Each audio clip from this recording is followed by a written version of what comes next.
then in terms of the high-profile guests that we expected, they all turned up, and they turned up, well within the standard African time, which was quite commendable. Really. So really, it was great to have the first lady with us, the Minister for Health, and other senior officials, the VC from the university, and several other delegates from the university, and all our partner ministries of health. Thanks to all those working in the department to make sure everything goes smoothly, and colleagues who chaired sessions yesterday. So yesterday was all about keynotes, addresses, welcome, giving an overview of the program, and then we heard from directors from the Ministries of Health about their developing health strategy, especially the focus on antenatal and postnatal care. And we had some very good discussions around how we learn from each other. In the afternoon, we presented an overview of the Global Food Quality Improvement Program, looking at the first step, what we took was conducting baseline surveys that inform the design of the program, interventions, how it is adapted at country level, with Ministry of Health leading steering committees to approve everything that was done, and taking active part in the implementation. And also they helped us to frame the monitoring and evaluation framework that was already put in place. Yesterday, you have noticed in the program we had skipped something on the agenda, which was the handing over of the Swahili version of the antenatal care, postnatal care training package. This was done because on advice from the university, we had to delay officially launching it because it has to be signed up by the Vice Chancellor. Vice Chancellor has not signed off yet. But however, the Deputy Vice Chancellor assures us that that process will be complete, and this will now find its way to be mainstream into undergraduate training, which is a big pillar in terms of sustainability. Yesterday we had lots of photographs. We had awards, and congrats to all those who received awards for recognition for their contribution, for their partnership. We hope that this recognition will spur them on to even do more. Lots of the photographs that were taken yesterday, I saw some good selling photographs, but we have free of charge all the digital copies.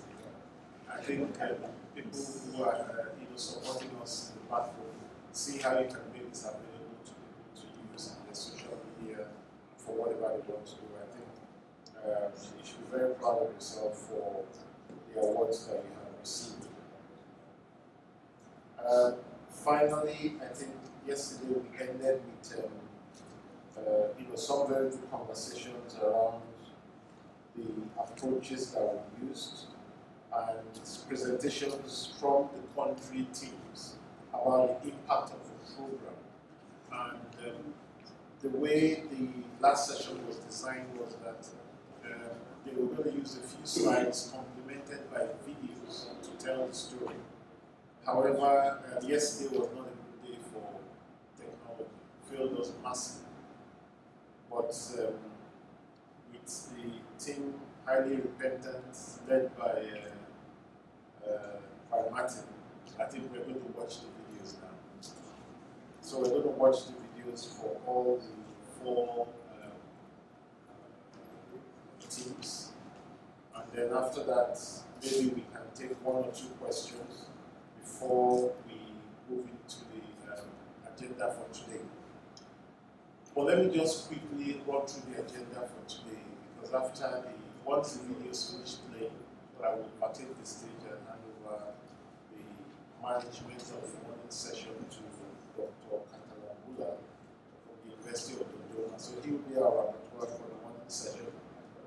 session, in this session before lunch, we have session 1 is on the PhD systematic reviews. That session will be chaired by Dr. Ahmed Makwani and Dr. Kipekee. So, chairs will sit in front and help manage the session, and you call the speakers forward. For second session, this will focus on program results. There we have 3 speakers, and Dr. Henry Jumbo from Ministry of Health, Nigeria, and Dr. Sarah White from NSTM chair that session. And this will take us up to lunch. After lunch, session 3 will be chaired by Dr. Salman Mahmoud and Dr. Fiona Dickinson from NSTM. And we will close the day with the launch of our antenatal care, postnatal care podcast series. So I think without the complications of high-level dignitaries, with the confirmation from Martin that there will be no glitches, we should be able to finish. We should finish on time this afternoon for people to do some tourist activities. Good. So I'm going to hand over to Martin to run the video, and after that, Dr. Katamula will have the floor. So I think that's it, unless there's a fire alarm. Thank you very much.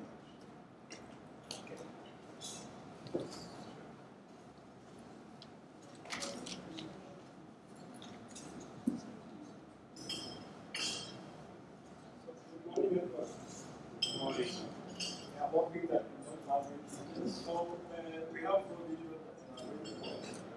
The one per country, we have Kenya, Tanzania, and then we have the Roma, Zanzibar, and then the Nigeria. So that one that starts off with the Nigeria one, it's about 5 minutes. Then we can move to the next one.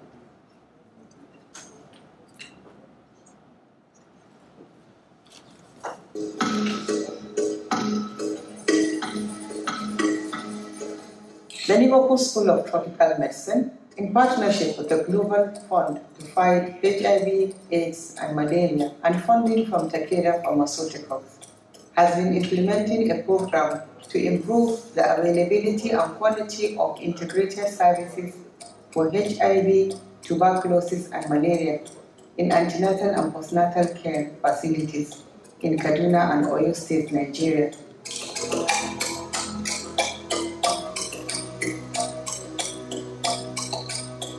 The program has supported 120 health facilities, 60 in each state. All levels of healthcare facilities were supported: the primary healthcare, secondary healthcare, and the tertiary centers. This is to appreciate the Liverpool School of Tropical Medicine for their donation into the school's progress and into the students' learning as well. We appreciate the donation of the mannequins and every other thing that have been given to the school. This is something that will bring improvement into our academic learning and also to our practice in the clinical area. The health workers were also trained in quality improvement processes, specifically the standard-based audit, and each health facility was supported to create quality improvement team. In each state, master trainers were trained in the antenatal and postnatal care and quality improvement training, and some of them were selected as mentors to support the trained health workers. A total of 802 healthcare workers were trained in antenatal and postnatal care, and 118 of them were selected and trained as master trainers.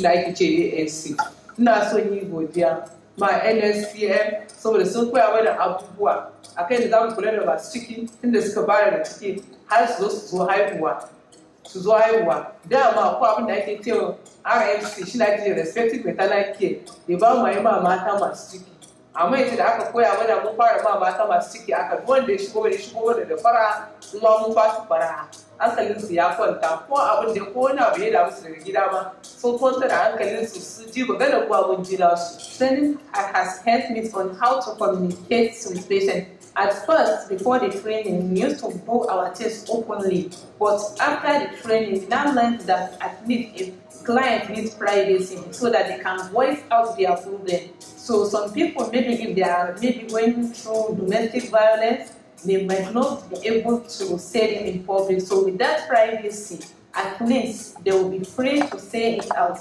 So there are some tests that we don't use to run for pregnant women before and after delivery. So with this training, we learned so many types of tests like syphilis, HIV, so as to protect the newborn and the mother and the health worker as well. We're supposed to test a pregnant woman for syphilis at the first contact, but we don't do it before. But after the training, we have known that supposed to test a pregnant woman at first visit for syphilis, even TB test. We don't do that before.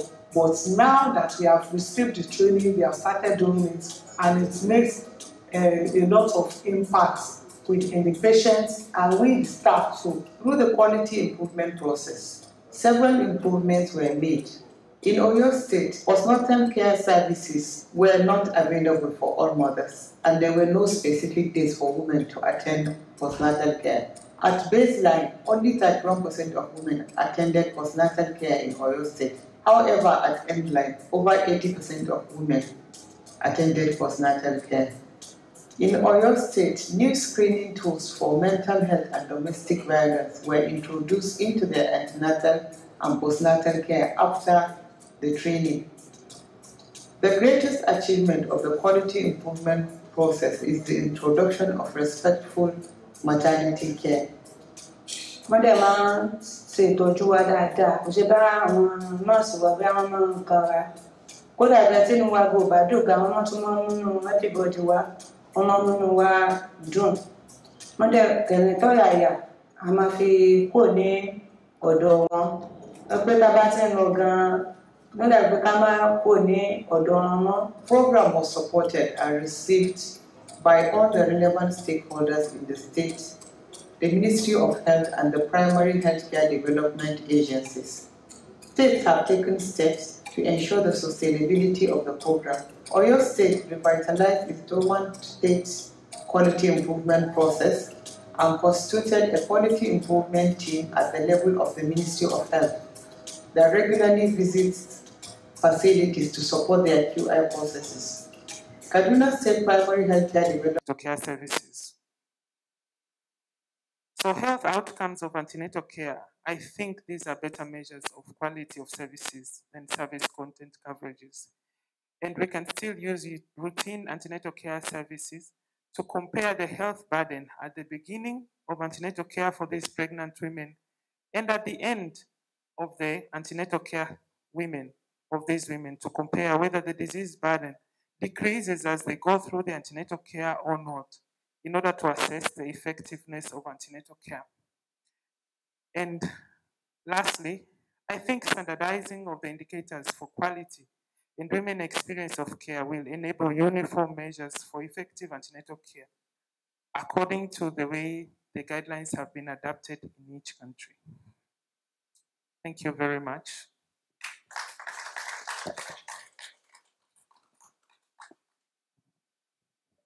Thank you very much, Dr. Maria Royamam.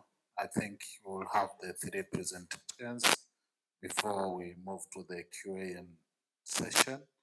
And just to summarize what Maria has presented, she has started with the background, giving us the definitions of quality of care and how the WHO standardized the definitions of quality of care and the history behind the quality of care and the effective coverage of ANC services.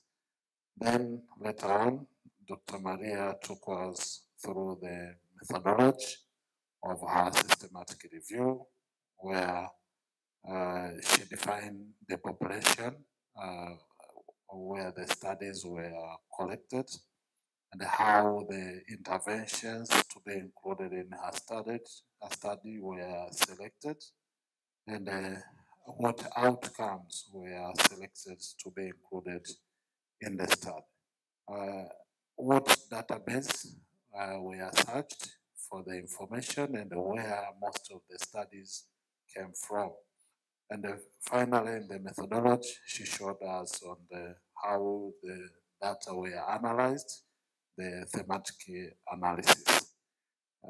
She took us through the findings of her study, where she has shown us that there are different definitions among authors in terms of quality of care, and each study had its own measure of quality of antenatal care.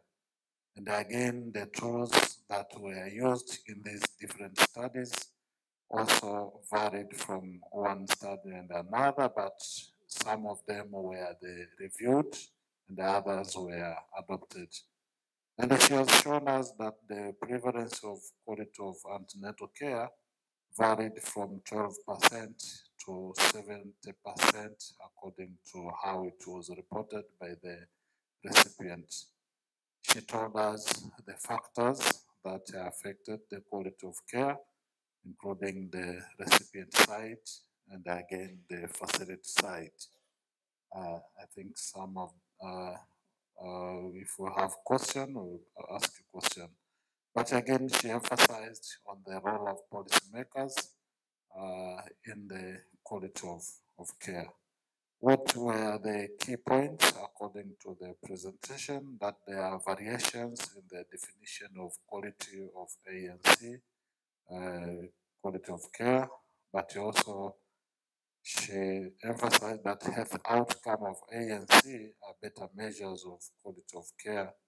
And again, she showed the importance of standardizing the indicators of quality of care. I think I've done justice on what Maria has presented. Again, now I would like to welcome another giant presenter, our PhD student, Zainab Suleiman. You are warmly welcome. Okay, so I'm Zainab Suleiman, second year PhD student at Liverpool School of Tropical Medicine. So today I will take you through my systematic review as entitled as Effectiveness of In-Service Reproductive, Maternal and Newborn Health, Blended Learning versus Face-to-Face for Capacity Strengthening of Healthcare Workers in Lower and Middle Income Countries. Here is my presentation outline. I will take you through all. I will start with the background, then I will go back. I will go forward to objective, thoughts, result, and conclusion. As you see, since yesterday, everyone talked about maternal death, quality of care, and everything. So it seems is a huge burden for lower and middle income countries. And the data show that about 95% of maternal death occur in these lower and middle income countries. And Sub-Sahara alone is account about for 7% of global maternal deaths. And we believe that this quality of care during antenatal and postnatal care, it's reduced this burden of maternal death and neonatal death. So why I did this systematic review? I did systematic review to evidence to have the evidence on effectiveness of the training approach of blended learning versus face-to-face. And when we talk a blended approach, it means that it's having maybe 2 components or 3 components.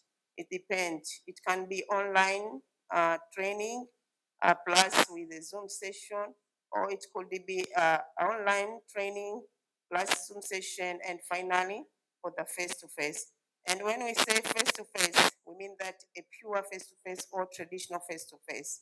So it depends the training approach. Maybe some people they do in 4 days full, with some they do in 5 days. It depends.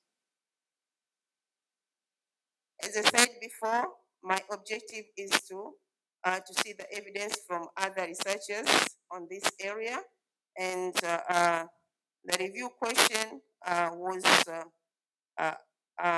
main purpose for this review question.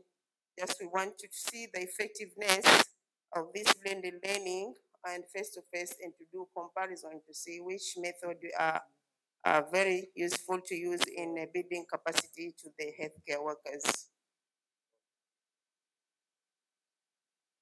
How I did this systematic review. First of all, protocol was developed and was registered in Prospero.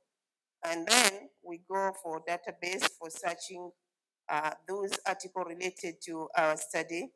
And this searching we took the study that conducted since 2000 and up to 2023. And we use several databases from LSM and other area. So we use database like Medline, PubMed, Sinahal, Global Health, Web of Science, Science Direct, and Google Scholar. So in this systematic review, we set a criteria for the study to be included in this review. So for the inclusion criteria based on the PICO, so whereby my population, it was healthcare practitioner. So we looked at stats that they did their training to the healthcare practitioner, whether there is nurses, midwife, doctors, medical doctor, whatever, but the healthcare workers, and I've already worked in antenatal and postnatal.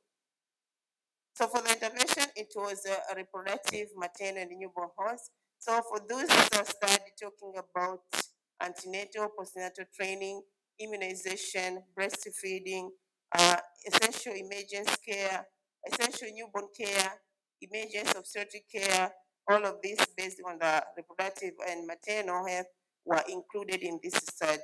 And blended learning were intervention approach for these methods of teaching approach. For the set of comparator, we compare blended learning versus face-to-face.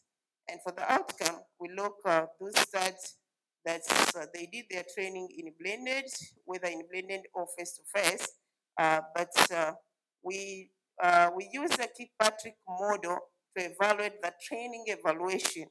So in the Kirkpatrick model, they have 4 levels. I will talk later on this about Kirkpatrick model. And study type, we include a non-random control study, random control study, mixed method, and so on. For the contest, it was based on lower and middle income countries, as I said in my title. So for the exclusion criteria, it was vice versa over inclusion criteria.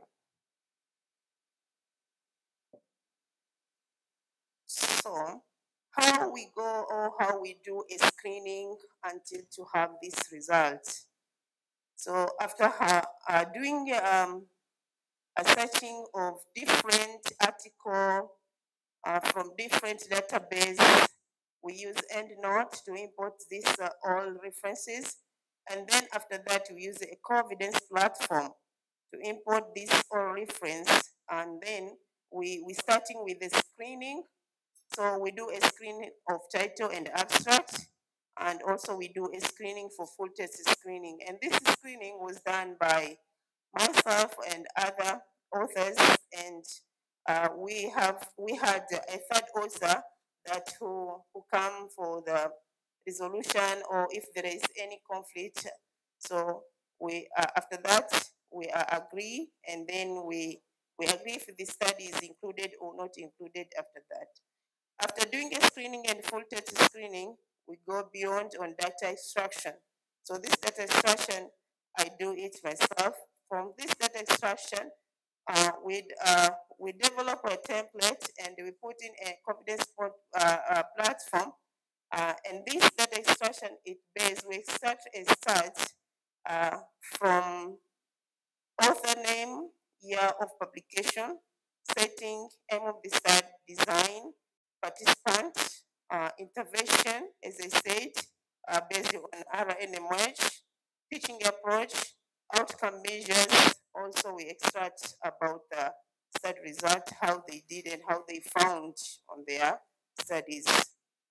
In terms of analysis, we grade this study to have the strength of evidence, and we appraise this study using mixed methods appraisal tools, whereby there is a 5 score from 1 to 5. So from 1 is indicated the study score low, and if a study score 5 is indicated a study's high appraisal by using these tools. So I can explain a little bit about this Kirkpatrick model. So on the Kirkpatrick model, it's contained 4 levels. So the first level, we look about participant reaction to training. And the second level, change in knowledge and skills time to time. And level 3, it was about change in behavior or clinical practice after the participant having gone to the training and what they change after coming back to the healthcare workers, or I mean in the healthcare facilities. And level 4 is about to look the health outcome. This training is bringing a positive outcome or negative outcome. Also, we look on return of investment in terms of cost between this training approach, blended learning and face-to-face. This is just a summary for what we are starting and what we are ending for this study. So we are starting to extract from the search. I was able to go to search about 4,920 study, and I reported to the confidence. So the confidence is duplicated automatical, and then we do a screening, as I said before, and the last we ended with the 23 studs, and these 23 studs are included in this stud, and the result, it will be reported from these 23 studs. What we found on this systematic review, based on where the study is conducted, as I said, is conducted in low and middle income countries, but where specific place? We can see here that among those 23 studies included in this systematic review, 11 studies from Africa, from Kenya, Ethiopia, as you see that, and 10 studies were conducted in Asia, and only 1 from Central America and 1 South America. Intervention, as I said, our intervention in this study, it was based on reproductive, maternal, and the newborn health. Also, the study is doing on maybe in family planning, breastfeeding, essential newborn care, and etc. So we are extract and we include, and then we see how the study is evaluate this training effectiveness. For example, here, among of these 23 studies, we find 15 study they did a training using face-to-face, I mean pure face-to-face. And 4 study, it was based on blended learning. And only 4 study, they compare between 2 these training approach. For example, the study done by Egas in 1929, whereby he compared blended learning versus face-to-face. It showed that there is an effective between the blended learning but this effective is similar to the face-to-face. And most of these study, they try to look on images, and mostly they use MCQ, I mean multiple choice questions, OSCE, as the data collection methods in order to see the knowledge and the skills improvement time to time. So for the outcome, we found the study that did by Asefa, and he came up with the evidence that participant reaction to the training was positive. As one among the verbatim quotes, it said that I like the training manual. It's very precise and clear. Also, the training was delivered in understandable and a clear approach. So most of these study, they looking on participant of reaction. They use a Likert scale, focus group discussion, key informant interview as a data collection methods. For changing in knowledge, the improvement in most of the study whereby they see the effectiveness of training. And we have example here, study done by Amin et al. 2022. It shows that there is a significant improvement time to time. For example, here in knowledge, it has improvement after training about 50%, and for the skill, it was about 100% improvement after the training. When you look at level 3, based on the change in behavior or clinical practice, some authors, they did a study on this, and they come up with the evidence and show that this changing of behavior is taking place very effective after training, and they show that there is increasement there's increasing a competence and confidence to the clinical practice after the training. And for those who are doing they assess this clinical practice after training, most of the time they use a direct observation, structured questionnaire, participatory observation as a data collection methods. For the last level of Kirkpatrick, based on health outcome and return of investment in terms of cost, we have evidence here shows by Eagers. It showed that Eagers, he conducted a study in doing a comparison between blended learning and face-to-face, and he found that in blended sites, it was very cheaper compared to face-to-face.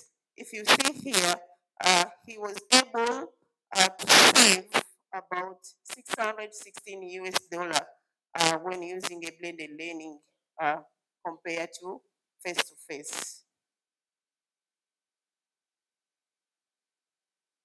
So what can I say? This study indicates that the interaction provider in blended learning was a bit low. Is this from the participant? Because in blended learning, most of the participants, they use their own time to study their material and everything. So the interaction is a bit low compared to the face-to-face. But the blended learning is having extensive low cost compared to face-to-face. This systematic review is able to obtain and evaluate the effectiveness training approach of blended learning versus face-to-face, and also we are able to integrate methodology for evaluation, as I explained before, by using this Kirkpatrick model. In conclusion, we can say that the overall conclusion for this review supports the use of blended learning as an adult approach in building a capacity for in-service provider, because it seems the blended learning has potential to be effective on larger scales compared to the face-to-face. Because when you use a blended learning approach for teaching, it is you have a chance to teach many participants in a short time, and also you have a chance to provide any updates to the healthcare provider while they are working, and we will avoid the closes of the facility for the purpose of the training. And this, it was helpful because we get a lesson learned during a COVID-19. During the COVID-19, no people to meet together. So that time, the maternal death and neonatal death was increased because the provider, they have not getting more updates, they have not allowed to go for the training. So this blended learning, it seems it could be helpful and very potential for this training approach. And I recommend that further review is needed to examine long-term outcome of innovative blended learning as the adult approach in reproductive and maternal newborn health. Because if you train the participants maybe 1 month, after 1 month, you did maybe a post-training evaluation, uh, really you can see the improvement, but if we want to really to see the health outcome, if it could be a positive or negative, yeah, you need some time. So it could be better if we have a long-term evaluation after the training. Thank you so much. This is the supervisor team, as you see that. And also I would like to thank my funders, Global Fund, Takeda Pharmaceutical, LSTM, my partners, State University, Dodoma University, Kenya team, and also I would express my acknowledgement to Dr. Alice and also Dr. Sarah for their contribution on this work. Thank you so much.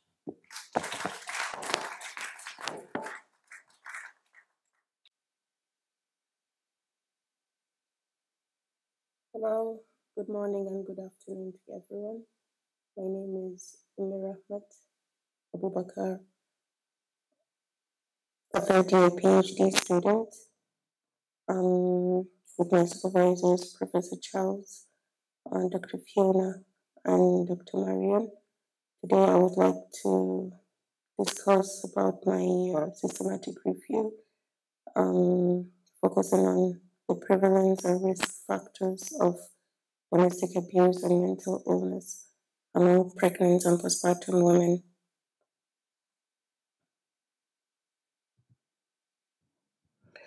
And therefore, I would like to take you through the following outline, the background, my systematic review objectives, the methodology, the PRISMA report, my results, key findings, recommendations, and finally the conclusion. So the United Nations defines violence against women as any act of gender-based violence that results in or is likely to result in physical or sexual or even mental harm or suffering to women, including threats of such acts, also coercion or arbitrary deprivation of liberty, whether occurring in public or in the private life. And therefore, violence against women has been considered one of the main violations of human rights and a severe public health problem. The estimates published by the World Health Organization indicates that globally, about 1 in 3, which is 30% of women worldwide, have been subjected to either physical or sexual intimate partner violence or even non-partner sexual violence in their lifetime. And it was also reported that Africa has the greatest rate of intimate partner violence during pregnancy, which is between 2 to 57% of pregnant women. So the 2 most common perinatal mental health conditions range from 10 to 25% for perinatal depression and 25 to 45% for anxiety. It is reported by Manangi et al. That exposure to at least one type of violence exerted by the intimate partner was the strongest statistically significant predictor for signs of depression during pregnancy.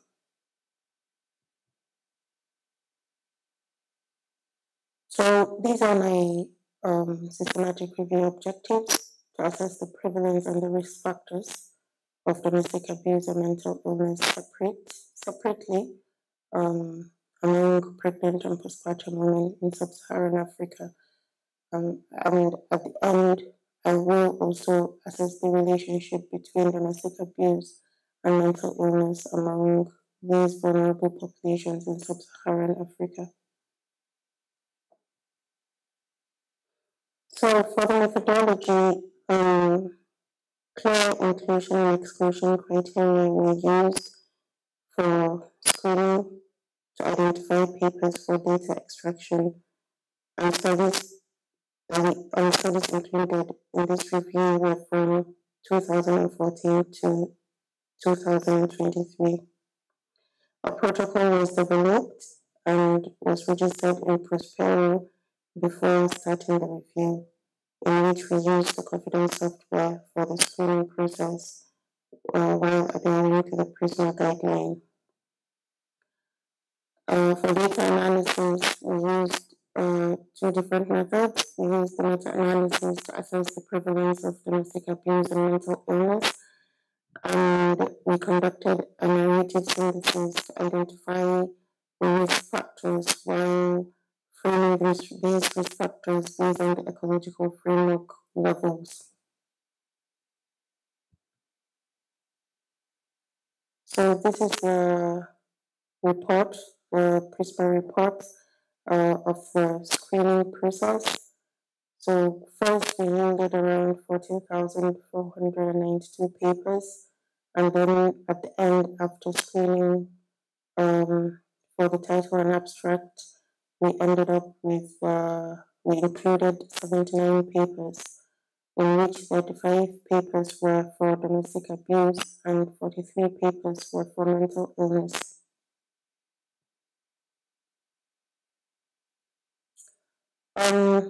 So this is a bar chart showing one of the characteristics of the studies. These are the average prevalence of domestic abuse reported by country. So Gambia shows the highest average prevalence at 67%, followed closely by Zimbabwe at 64.2%. The lowest prevalence is South Africa, which has 8.9%, followed by Namibia at 10.1%. So there is a wide range of prevalence rates across these countries, ranging from 8.9 to 67%, indicating significant differences in the reported rates of domestic abuse.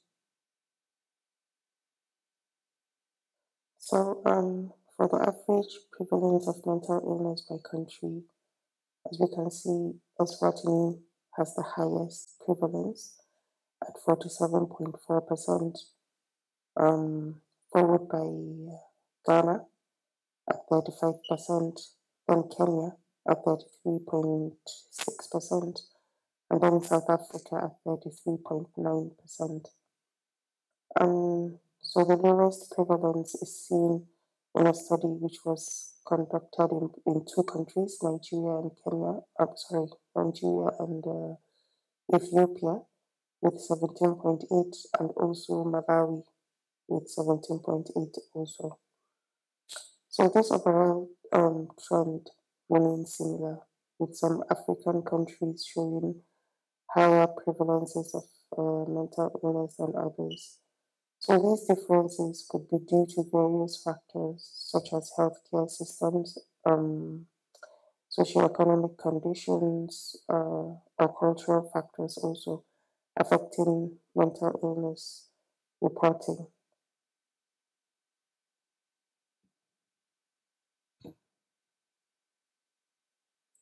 So this combined category, the cross-sectional and descriptive, included 31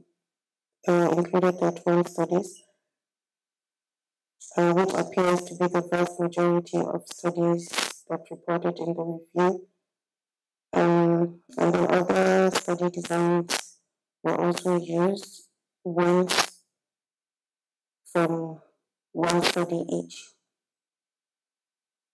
So for mental illness, cross-sectional studies were the highest forms, were the highest study designs used for assessing mental illness. And then there was one study that used cohorts. So the overall estimated prevalence of domestic abuse among pregnant and postpartum women is 35.7%. This was after conducting a meta-analysis with a confidence interval of around 28.8% to 43.3%. And the subgroup analysis also showed that antenatal women has a prevalence rate of 59% and postnatal women with 47.1%.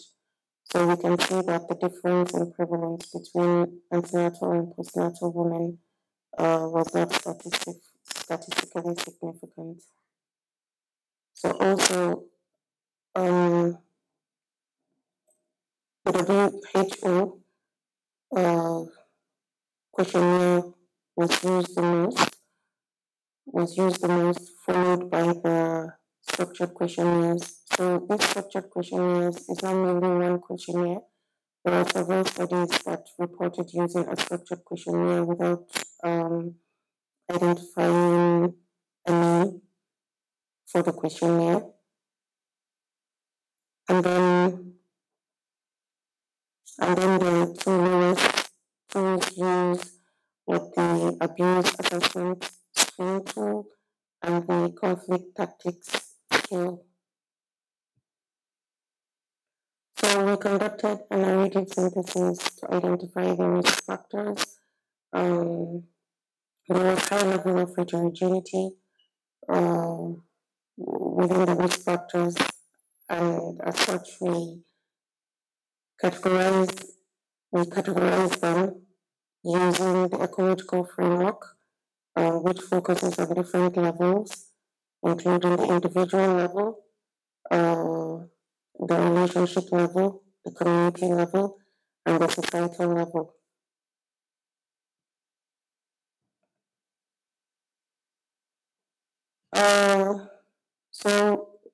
This chart shows the occurrence of risk factors for domestic abuse during pregnancy by level.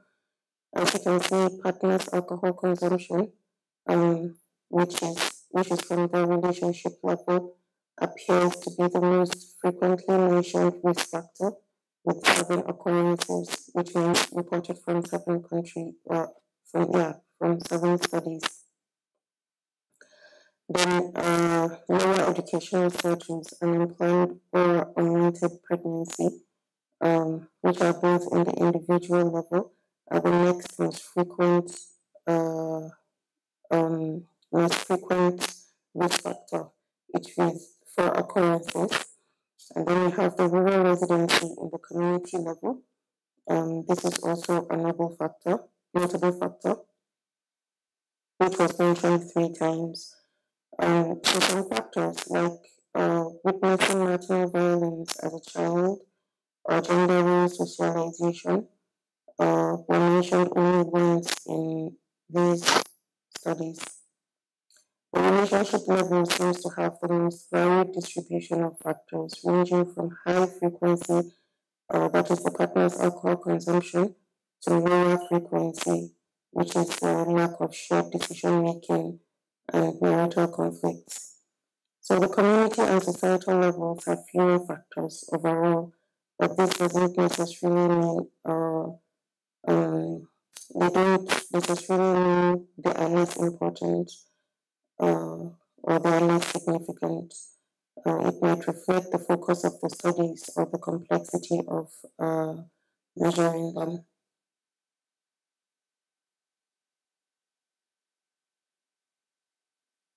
So the overall estimated prevalence of mental illness among pregnant and postpartum women is 26%, with a confidence interval of 21.9 to 30.6%, and antenatal women with 34.6%, and postnatal women with 36.1%.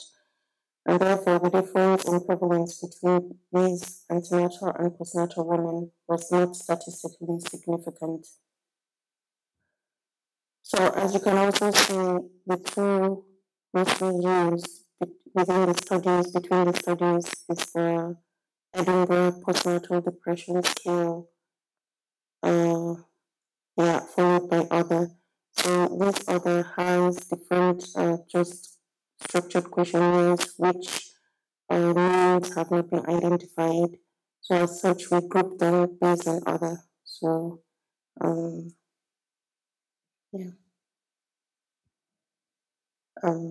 so again, for mental illness, given the high level of heterogeneity, we categorize the numerous risk factors identified in our review and classified them into these four categories, which are the health-related category, the socio-demographic category, the pregnancy and childbirth-related category, and the psychosocial category. So, for instance, if we would look at the health-related category, we identified several key risk factors that contribute to mental illness during pregnancy and postpartum periods. And these include positive HIV status. Which can lead to significant emotional distress and stigma, increasing the likelihood of mental health challenges. We also have chronic illnesses such as high blood pressure and pre-existing depression, and also pregnancy-related complications such as stillbirth, eclampsia, or miscarriage.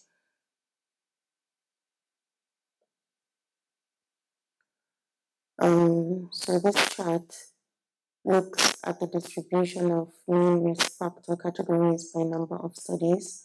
So the risk factors that fall under the psychosocial categories, which are example, lack of social support, intimate partner violence, stressful life events, history of mental illness or substance use, seem to be the highest reported types of risk factors among these studies, and then followed by socio-demographic category, which include marital status, educational level, the occupation, income, and age.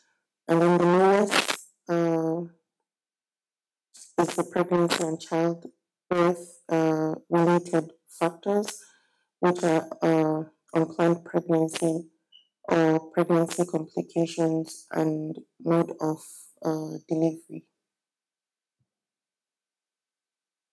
So the overall prevalence of domestic abuse among pregnant and postpartum women was 35.7%, with higher rates in antenatal women compared to postnatal women. Though this is different, though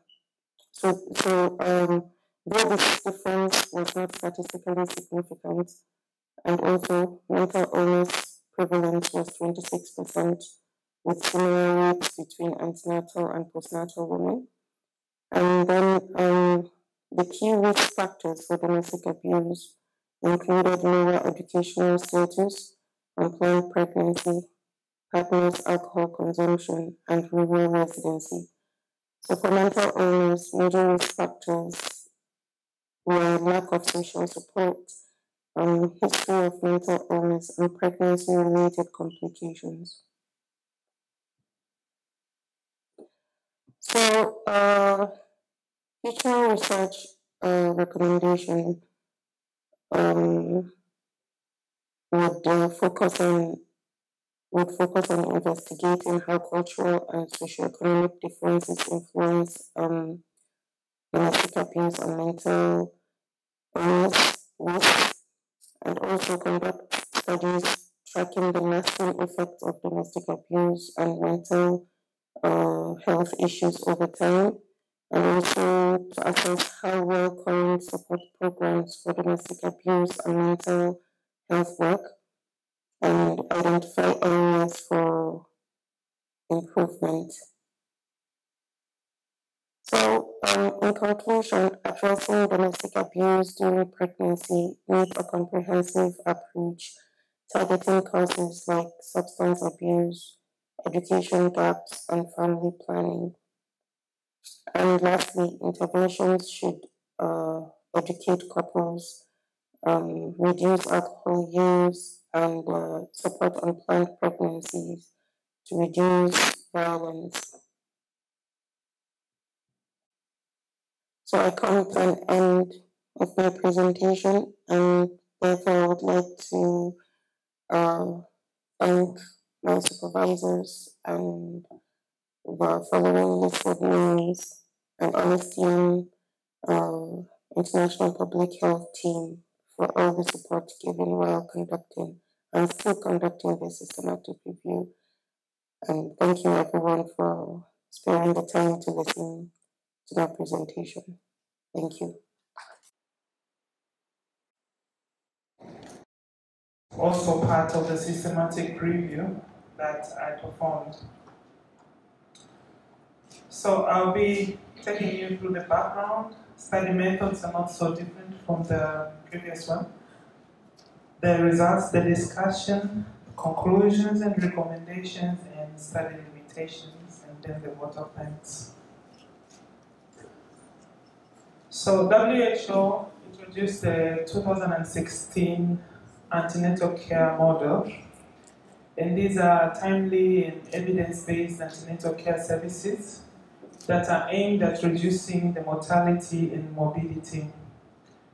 The recommendations focus on quality antenatal care for a positive pregnancy experience, and they cover different aspects of the antenatal care, which are fetal assessment, preventive measures, interventions for common physiological symptoms, and the interventions to improve antenatal care utilizations. So most sub-Saharan countries up to now have already adopted the model. But because the model is wide, it is expensive to implement. Most sub-Saharan African countries lack the resources to implement the full model. Therefore, they have been adapted to the context of the countries. This could be advantageous in terms of implementation of the guidelines, but it could also limit the quality of care that is being provided, and it may limit the experience of the women, and may also reduce the impact that the WHO recommendations are meant to have on maternal morbidity and fetal outcomes.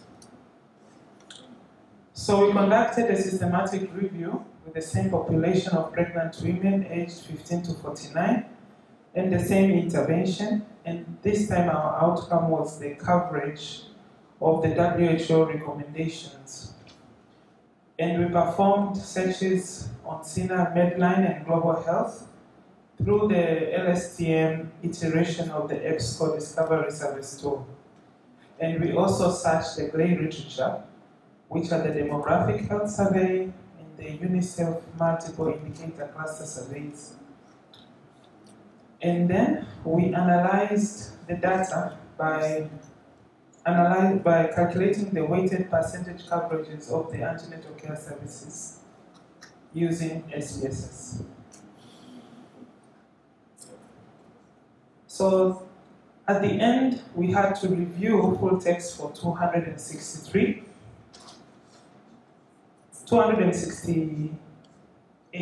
papers, and 263 were excluded for reasons that some of them had long interventions, others were still looking at the focus antenatal care, and others had other outcomes of interest that were part of the systematic review, but most of them had secondary data. So they had used demographic health surveys and multiple intervention cluster surveys to calculate for the coverages. So since we were going to look at the demographic health surveys ourselves, we excluded all those studies.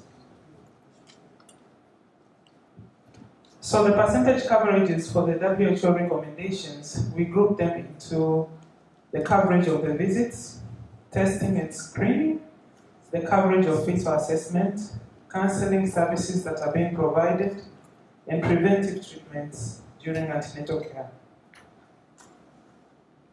So we got data from 32 countries. Ethiopia had the highest number of studies that were included again. Nigeria has the largest total sample size because Nigeria had both the the multiple intervention cluster survey, and also the demographic health survey included. So these are surveys that have large sample sizes. And in other countries, we did not have individual studies, but so we had to depend on the demographic health surveys and the multiple intervention indicator cluster surveys. So countries that had more than one study were Nigeria, Ethiopia, Ghana, Gambia, Kenya, and Madagascar. In most of the studies, as I said, we eliminated all studies that were looking at focused antenatal care, and we only included those that had already adopted the WHO recommendations. We had studies that were published from 2018 to 2024. So this was intended to show the sample sizes from the countries, but also, if you have very good eyes, it is intended to show you the studies from each country.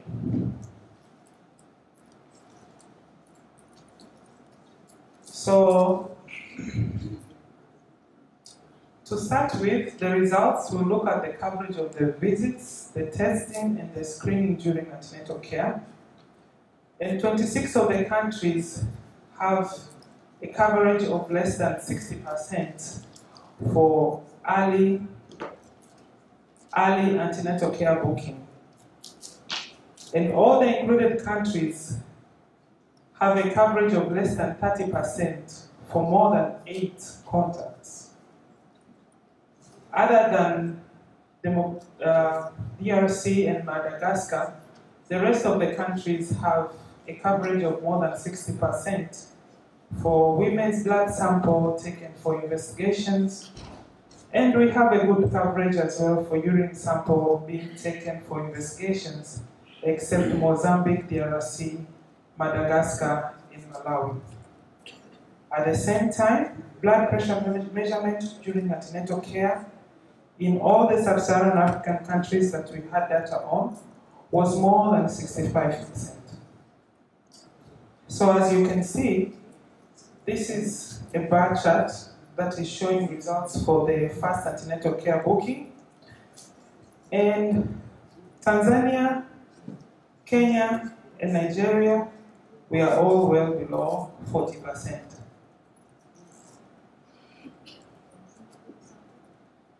So when it comes to more than 8 contacts during antenatal period, we are all doing very badly. All of us are below 30%.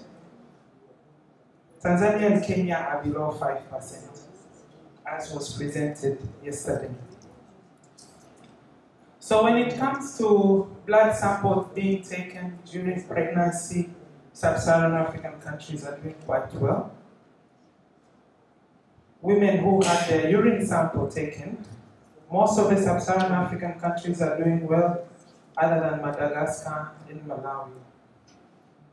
And blood pressure measurement during antenatal care is well covered. So when it comes to testing and screening during antenatal care,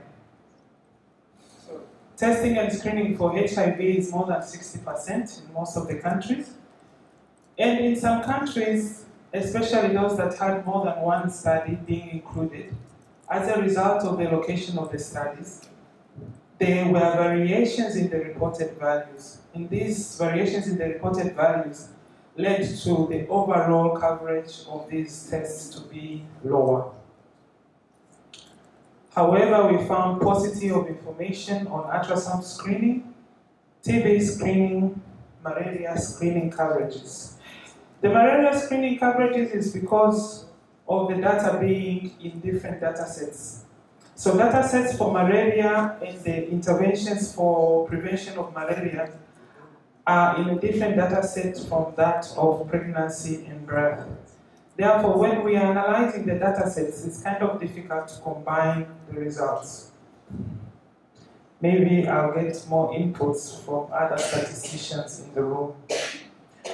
So women who received counseling during antenatal care, counseling information is not very commonly published in these countries, and the most available data is on pregnancy complication danger signs, which is the most covered counseling services during antenatal care.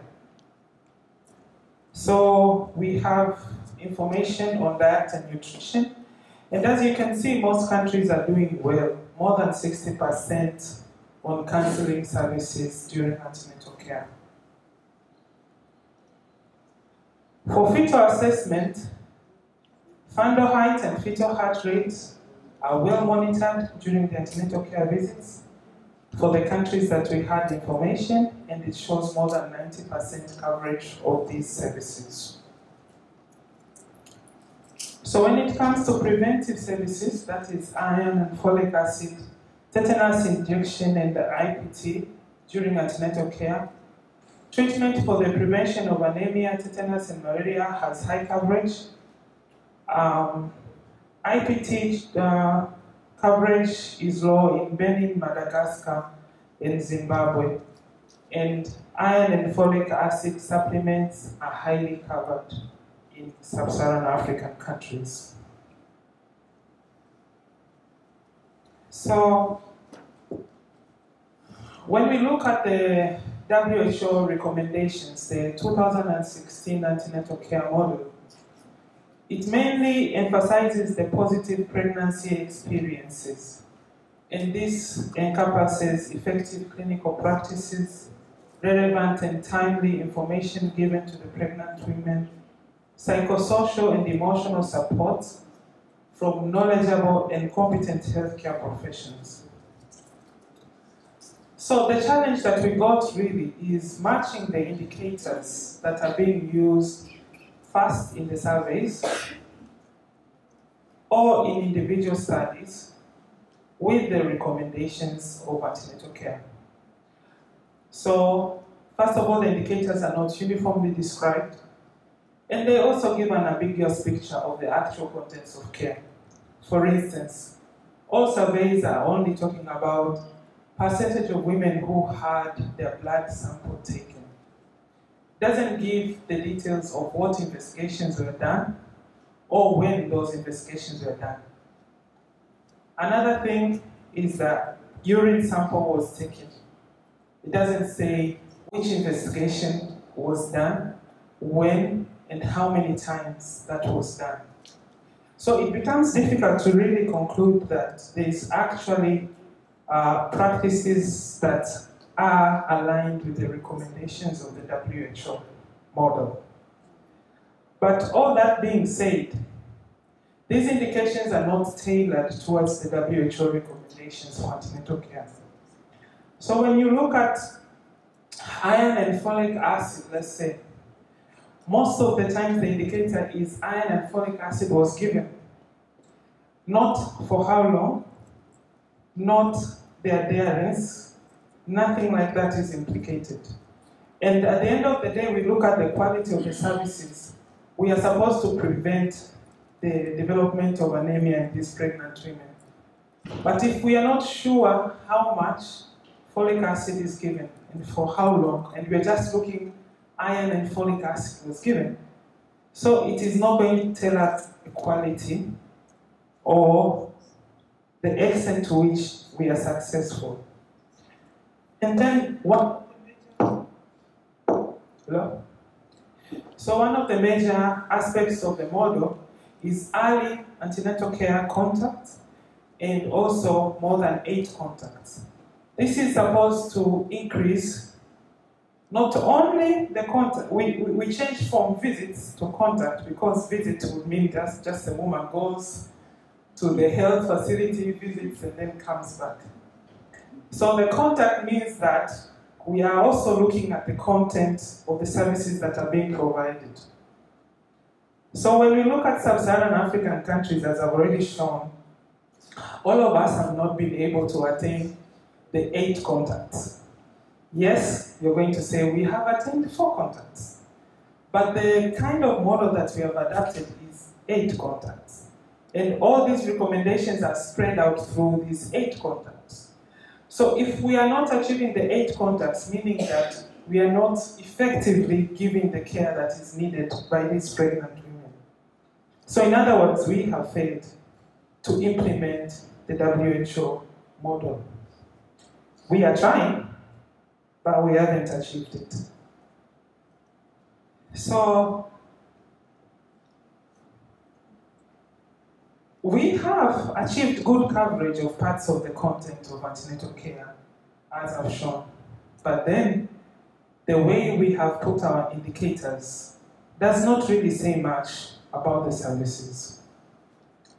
The standardization and definition of the indicators, I think, need to be tailored to the 2016 WHO antenatal care model. Let's say if we look at iron and folic acid supplements, couldn't we be asking, were you given iron and folic acid throughout the pregnancy? Just adding something different. Were you able to get iron and folic acid throughout pregnancy, because that is the recommendation, rather than iron and folic acid was given. And then, if we look at the blood sample taken, can't we be more specific and ask for the investigation? Yes, it increases the number of questions that you're going to ask. Yes, it increases the number of information that might not be important, but then at the same time, it will help you know several things about the care that was given.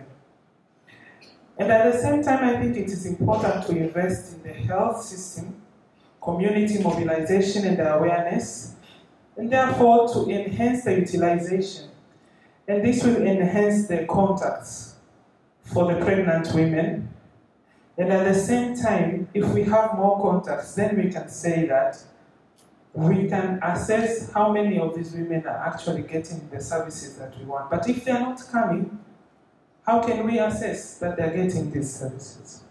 So I think we can assess the utilization and the quality, and therefore we can be able to implement the 2016 WHO antenatal care model fully. The limitations of the study were such that we have various definitions for antenatal care service content. When it comes to the surveys, it is standardized. But when it comes to individual studies, each study has got their own definition. And then some of the recommendations from WHO have not been picked up by most surveys, such as blood group, blood sugar testing, and ultrasound. Ultrasound, I think, has been put in the surveys. Recent surveys have the question, but then the question was not asked during the surveys. So I'm going to ask a question because I can see some people are sleeping. Just to wake you up a bit. So I would like to thank my supervisors for their supervision, and I would also like to thank the LSCM team for the support that they have given me throughout this. Thank you so much for your attention.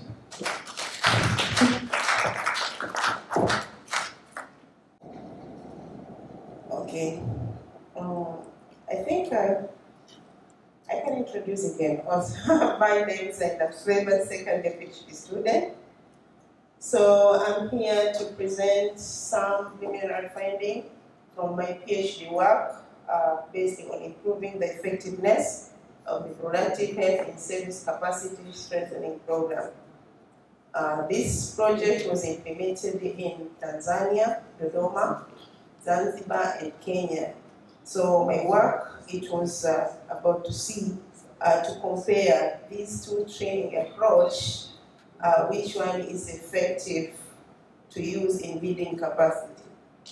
And I hope I will take you through the presentation outline as you see here. And I think I have no more word to say on background because it's like a similar with my work in the morning that I presented. Just I can add on the issue of blended learning.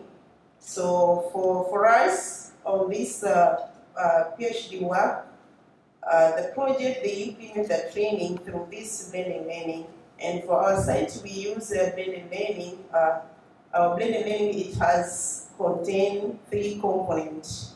The participants, they start to learn via self-directed, then they go for Zoom session 3 days, and then they go for face-to-face 2 days. And for the face-to-face, it was 4 days in all study sites, Kenya, Dodoma, and Zanzibar. As I said before, my role here is in this work to compare the effectiveness of these 2 training approaches. My PhD work, it has 3 objectives. The first one, it was systematic review that I have already presented in the morning.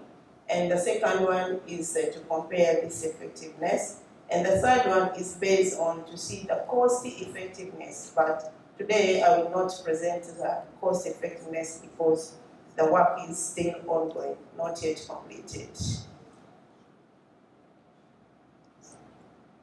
In this work, I use a mixed method as a study design, and this method was designed after having the evidence from the systematic review, and after seeing others what they do and what they collect their data. So I have evidence to use in my study. So a mixed method, it's allowed to collect data in a qualitative and a quantitative aspect.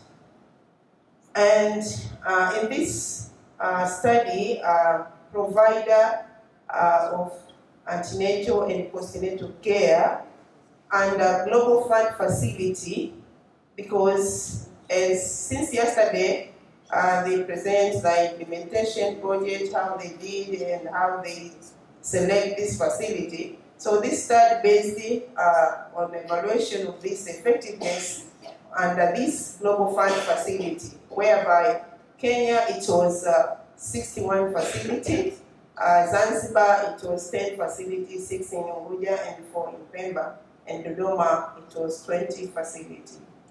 And this study conducted between December 2023 and August 2024. So the training, it was starting in December and it was end up in April in Kenya, but the data collection, it end up to 2024 because this data collection, it had 3 phases.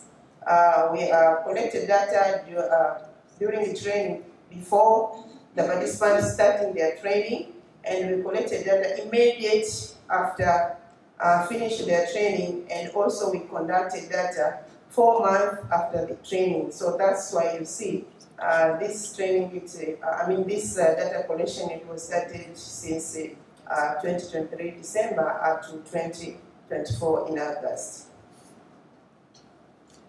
So in this work, also we use a Kirkpatrick as a model of evaluation of effectiveness of the training. So we go through the Kirkpatrick level from level 1 up to level 4. I think I don't need to explain again because everyone explained. Fiona explained it yesterday, this was explained, and today morning I was already explained about Kirkpatrick level. So what can I say here? For this work, I will present the preliminary finding of the Kirkpatrick level 1 and level 2 only for today.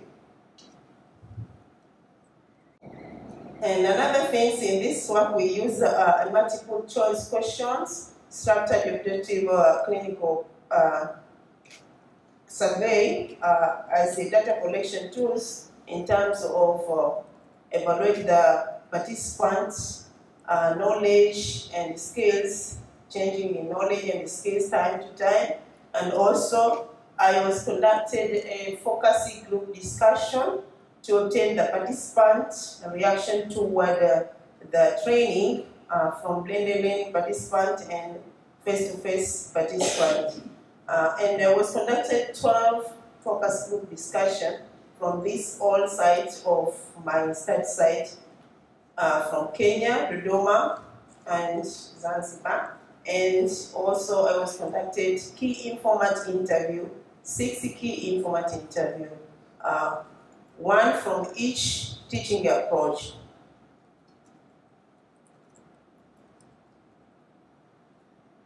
So this study for the participant, as I said before, the participant of this study it was healthcare workers who were working at ANC and PNC area. It was stated as inclusion criteria for this study.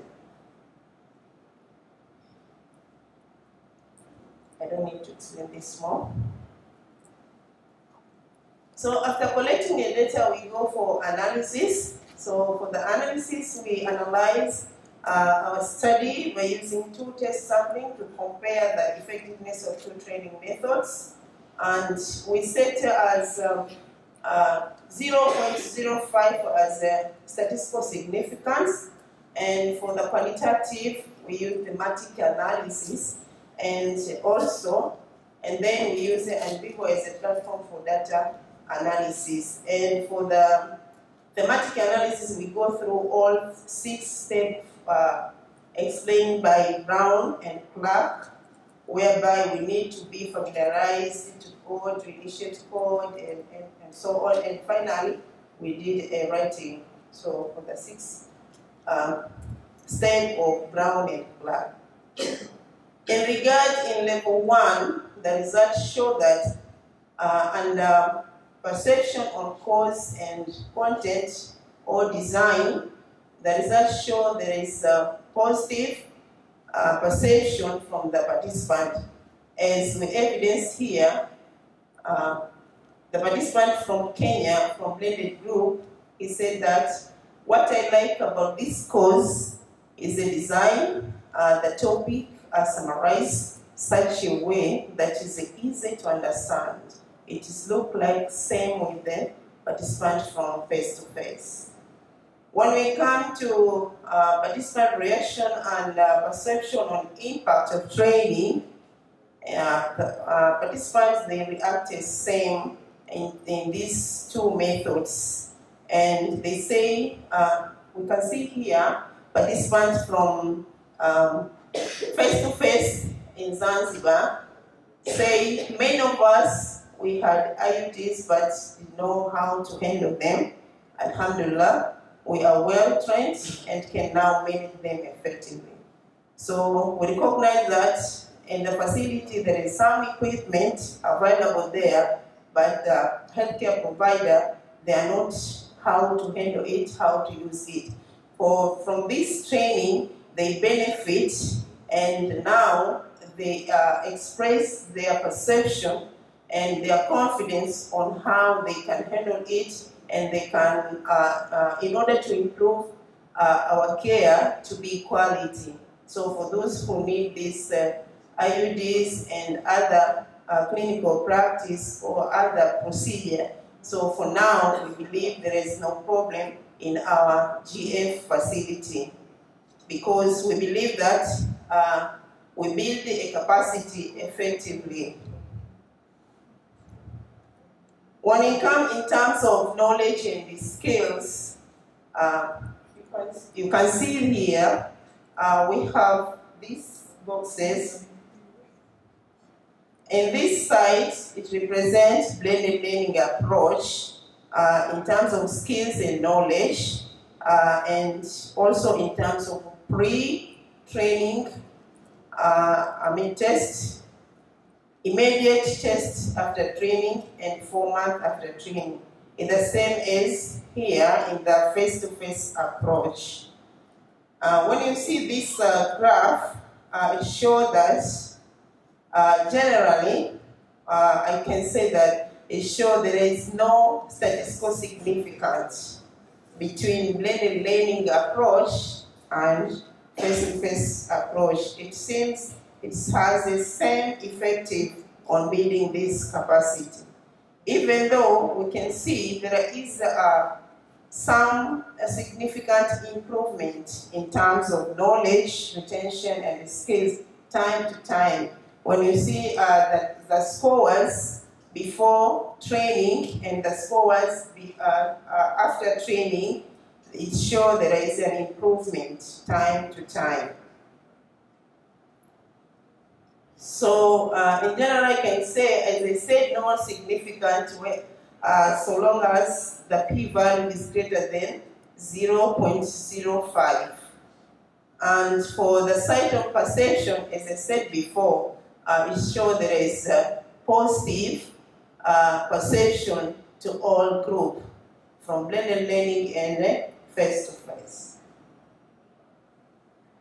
In this work, the good strengths here, we are able to use a mixed method. This method, it has enabled us to have a triangulation of finding and data collection that's helpful to capture the broad perspective from blended and face-to-face. And in this work, we are able to capture all 3 sites in Kenya, in Zanzibar, and Dodoma. I was traveling to Kenya while I'm pregnant, but I was able to collect data effectively. Yeah. So, but there is some limitations because it's even when you see the result on blended site and face-to-face. So when you say times for time for conducting pre-test from these 2 groups, it was a difference. So we think that it can, maybe it can let the results or maybe it can cause some limitations for us. Because for the blended learning, we collected data before the participants start self-directed learning. And we collected data as the immediate post-training after completion, all 3 components after completion for 2 days face-to-face. And for the face-to-face, we conducted data before training, but we conducted data after training, immediate after this training, and it was about 4 days, where we compared the blended. The blended, it was taken about 16 to 20 days to complete the study, the training. So it's affected somehow. In conclusion, as I said before, this study finds that the blended learning and face-to-face approach, it has same potential effect to the training approach. So it's look like we can use face-to-face and blended learning, but here we recommended that to use a blended learning, as I said before in the morning, because blended learning, it seems it has extensive low cost.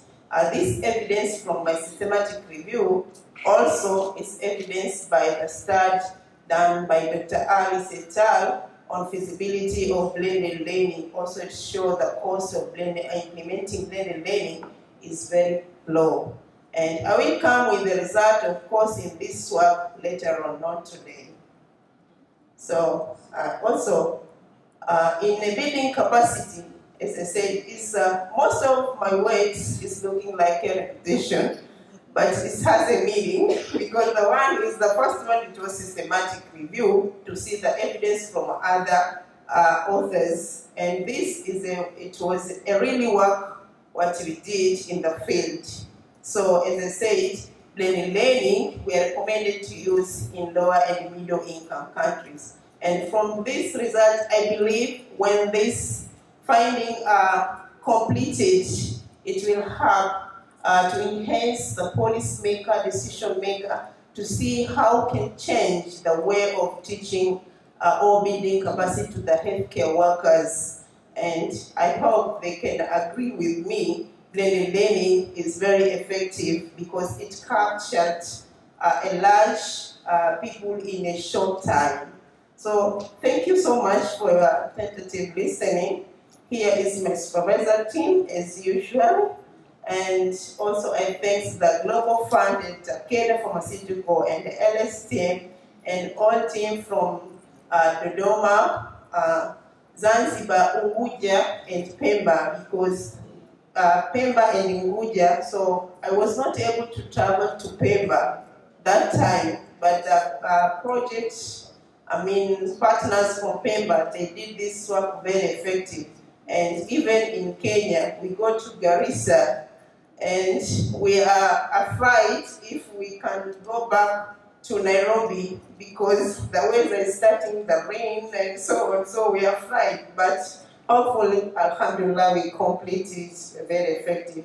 And I would like to extend my thanks to Dr. Alice, Dr. Sarah for their contribution of this work. And I extend more my thanks to Professor Charles for his effort of pushing me.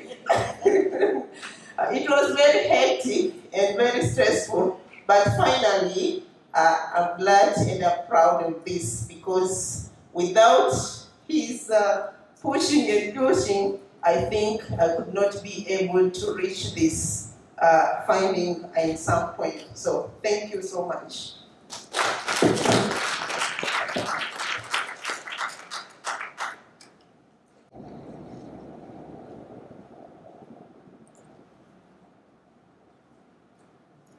So I presume these are for you, Maria. So preparedness and readiness of the faculty to implement the WHO antenatal care 2016 module. And also, as an obstetrician, how do you translate the, sorry, I'm struggling with handwriting, the low completion of the aid contacts in relationship with low resource countries?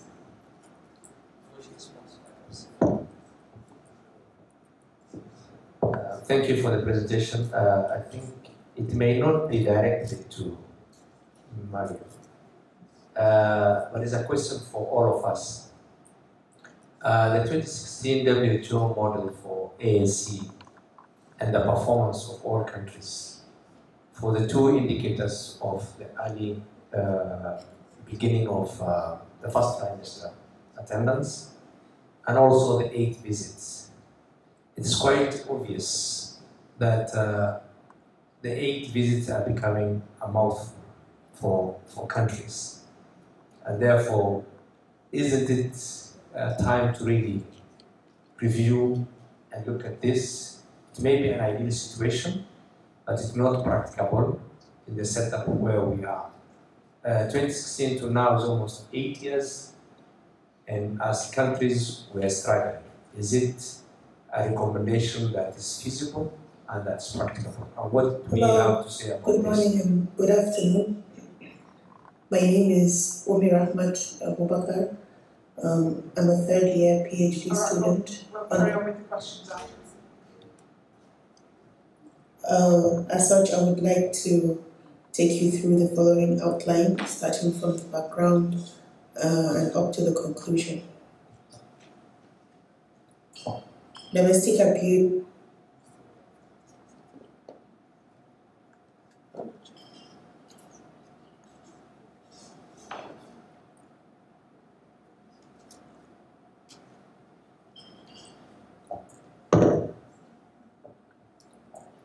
Domestic abuse during pregnancy and the postpartum period is a deeply distressing issue with significant and far-reaching physical, emotional, and psychological consequences for both the mother and the child.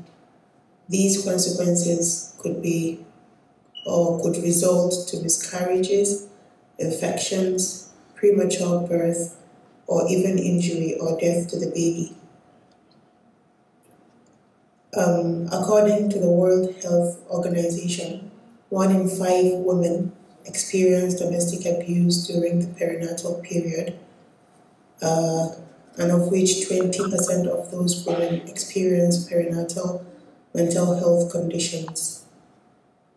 So So this highlights the intersection between mental health and domestic abuse. Also, in 2016, WHO issued new recommendations to improve the quality of antenatal care, including the routine screening of domestic abuse among these vulnerable population. Observations and experiences suggest that antenatal and postnatal care providers primarily focus on screening for obstetric risks such as pregnancy, complications, and routine checkups. This indicates potential gaps in addressing other crucial aspects like mental health conditions or domestic abuse during the perinatal period. Under the Global Fund project, there was capacity building of healthcare workers to improve the quality of antenatal and postnatal care using the WHO new recommendations, including the screening and management of domestic abuse. And therefore, it is unclear to what extent current antenatal and postnatal QI programs are addressing this issue. So these are my study objectives, but for today's purpose, I would be focusing on the second objective only, which is to explore the barriers and facilitators to implementing domestic abuse screening among healthcare workers alone during antenatal and postnatal care in Global Fund supported facilities in both Kenya and Tanzania. It could have been a privilege to also share the women's perception to the screening of domestic abuse in these facilities, but the analysis is still ongoing and has not been completed.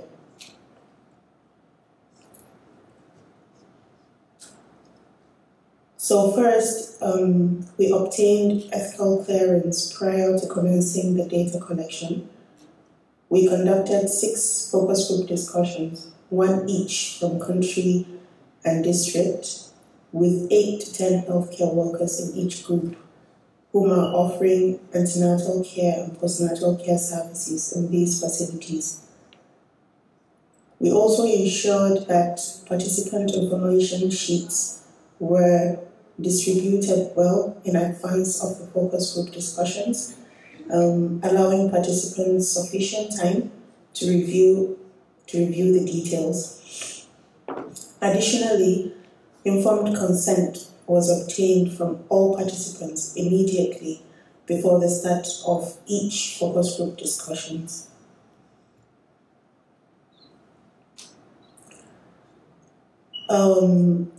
FGDs were conducted outside health facilities by the PI and 2 research assistants who speak both English and Swahili. And then these, while we were recording, and these recordings were transcribed and translated verbatim by a professional translator. Then the transcripts were uploaded to InVivo for data management and analysis, in which we conducted a thematic analysis, and later on we will frame the findings.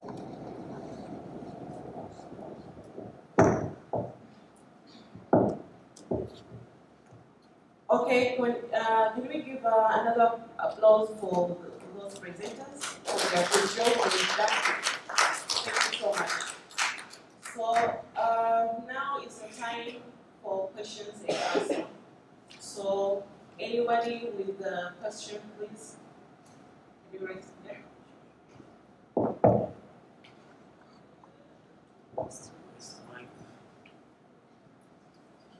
Mic over there. Please.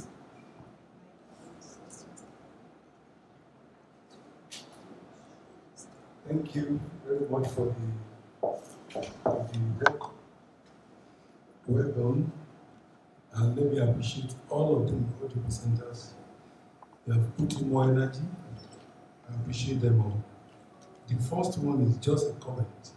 I think, Mary, I think I saw there about the community mobilization for ANC digitalization. I think it's essential. Well, the issue is that who are we mobilizing in the community? That is the concern there. When we talk about community mobilization, community engagement, community sensitization, who are the people that we normally mobilize? I think we should try as much as possible to actually leverage on the existing community structure to mobilize them. Take, for instance, the gatekeepers in the community. They are very key people there. I think I heard someone talking about World Development Committee. That's a very good one. Then we have traditional council meetings there. Village committee, market women, political leaders, religious leaders. These are the gatekeepers that we actually need to mobilize if we want to have an improvement in ANC utilization. That's just a comment there.